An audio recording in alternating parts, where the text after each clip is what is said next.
Hey guys, it's Eldon back here with another episode of Crazy Dad's Garage. We're going to start on another adventure here. Um, I've been looking around trying to find parts for the next rat rod that I want to build. And just tonight picked up a cab that I think I'm going to move forward and start working on using for it. Got another cab for parts that I'm going to pick up here shortly, and a entire little S15 GMC pickup that we'll be using for the chassis and things like that out of it. So we're going to flip the camera around here and I'll walk you around and show you my latest treasure. And it don't look like much of a treasure right now, but it's going to be a good starting point for what we want to do with it. So I'll flip the camera around and we'll be right back. Well, there she is. Definitely not good for a restoration, but for what we're going to be doing, it'll work out great. So what we've picked up here is a 1954 early model Chevrolet pickup cab. And actually, I don't know for sure whether it's a pickup or a big truck. Just got a cab. So picked it up from a friend of mine who had bought it for the doors on it. And you go, oh, well, that leaves you without doors. Yep, that's true. But anyway, it was cheap, and it was the series of cab that I wanted to start this next project. I'm going to go down a similar path of my other rat rod,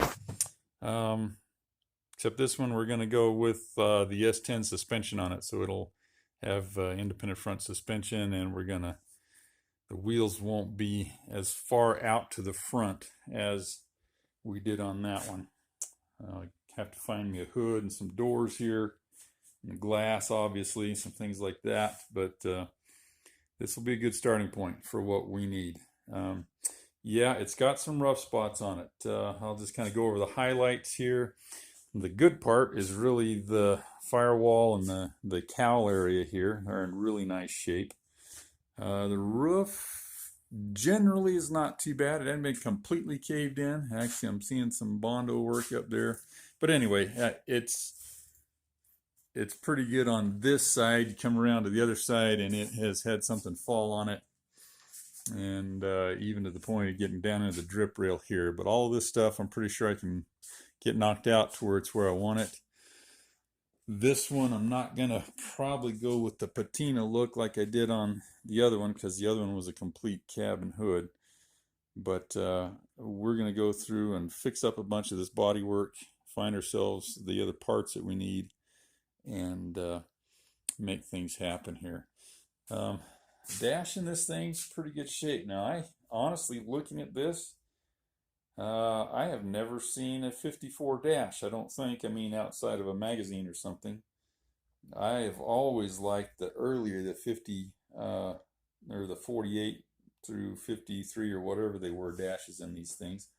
But that one's going to look pretty cool too. We can make do with it. You'll see over there on the floorboard we got some rust where the fender attaches and right down the floorboard. Real common rust area for these things.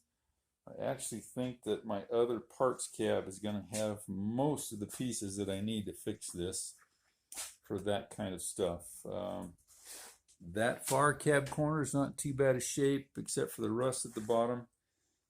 This one obviously has been beat up pretty good right there.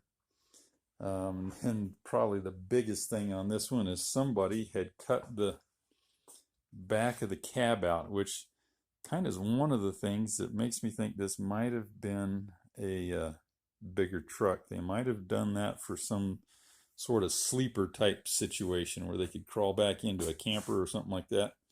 Who knows? We'll probably never find out on this one. But they do have that new panel in there that I'm going to have to pull it out and adjust it and do some straightening, but I can get that welded in there correctly. And so here's the other corner, aside from the bottom corner where we have some rust. This thing is relatively straight going up this side, so that'll be nice. Looks like most of the damage is really on the other side of it. Glove box door is actually got some rust out in it right there, which might make for an interesting patina situation if we decide to do that. But I think that's from sitting open out in the weather like that for a long time. It's had water collect and sit in it. It actually still has the cardboard liner in the glove box, not in any good shape, but it's there. Ashtray still there. A lot of the switches and things like that are there. I probably won't use them because I bet they're not any good. Oh, there's the heater. Might be able to salvage that. We'll just see. Probably need a new heater core for it. Here's the inside. Somebody's put a piece of aluminum, actually the side of a camper trailer, in there for a back window. Floor's not too bad a shape. Driver's side's actually not even rusty. For some reason, most of the ones I've seen tend to rust out on the passenger side first. Well, that was kind of interesting, but hopefully we'll be able to salvage the door pivots and things like that. The striker plate looks like it's in good shape. Down the side of the cowl, it's pretty straight. We just got the rust to deal with there. Got a dent right here in the cowl. Oops, there we go. I think I can get to that from underneath. This side, the cowl's been caved in. There's got some damage, but that should all be fixable from inside, I think. And we got the same rust here where the fender attached. But I believe that this other cab that I've got, that part's probably usable on. So should be able to do that. The what do you call it? Rocker panels here are not in bad shape. A lot of times you get rust in those too. But I think with a lot of hammer work here, we can actually make something out of this thing. Yeah. Anyway, there we go. That's just kind of a little introduction of where, the first piece that we picked up here.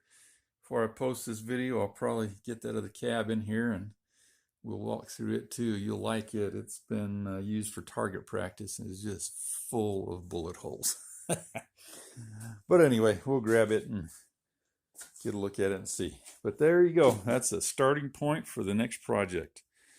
Crazy Dad's Rat Rod number 2. So I'll wrap this up and we'll be back when we get that other cab in here. And we'll just start walking through the process and showing you what we got to work with. Inauspicious beginnings of my second part of the rat rod project. I picked this thing up out of the desert. It's been shot to doll rags. It's just hammered. But it's got a lot of parts on it that will be useful in fixing up this other cab. So yeah, I just thought it'd be fun. I originally had thought about just trying to use this cab and generally straighten it out, but leaving the bullet holes in it. I thought that'd be kind of a fun deal, but yeah, that's a little bit too far down the rat rod deal for me. But this one's an older one. It is definitely off of a bigger truck. It's like a 3 or 4 ton truck, so I don't know the designation of it or anything, but yeah, it is set up there and just been used for target practice for a long time. So I got things in here. The major thing that I really want out of this is this floor pan. It's in really good shape. A lot of these old grain trucks and dump trucks and things like that tend to be in better shape because they're not so close to the ground and didn't get driven as much. And so I'll be able to do that. A little bit of back bracing here that I think I'll take that will probably work good in that one. I have a steering column support there that's good. And that door over there may be salvageable. In fact, I'm not even sure about this one. I might make some effort at it if I don't find a better one. It's pretty rough, but that's the game plan. I picked it up and we are gonna start taking it apart. Oh yeah, the other thing this one had was the grill was in fairly decent shape. and I needed a grill to, I'm probably going to cut it down to use it on the truck. But anyway, it's not in too bad a shape for what it was. Actually, the more I look at it, the more it's really in pretty dang good shape. The top grill bar is really the worst part of it. Those others aren't in bad shape at all. Anyway, we're gonna be taking it apart here.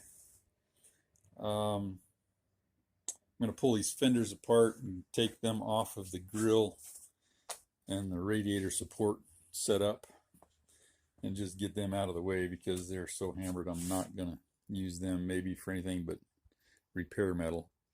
But anyway, I'm going to get them out of the way. That's kind of today's project. Get the doors off, and I'm just going to be stripping parts down. So that's what I'm working on right now, and then we'll move into the process of fixing that cab up and getting it ready to go. So there you go. That's probably where I'm going to wrap this video up right now, and I'll just come back as I start taking some parts and working this one over. And that'll be the beginnings of Crazy Dad's Rat Rod number 2. So there you go. Thanks for watching. Hope you follow along and keep pace with this project as we go. We'll talk to you soon.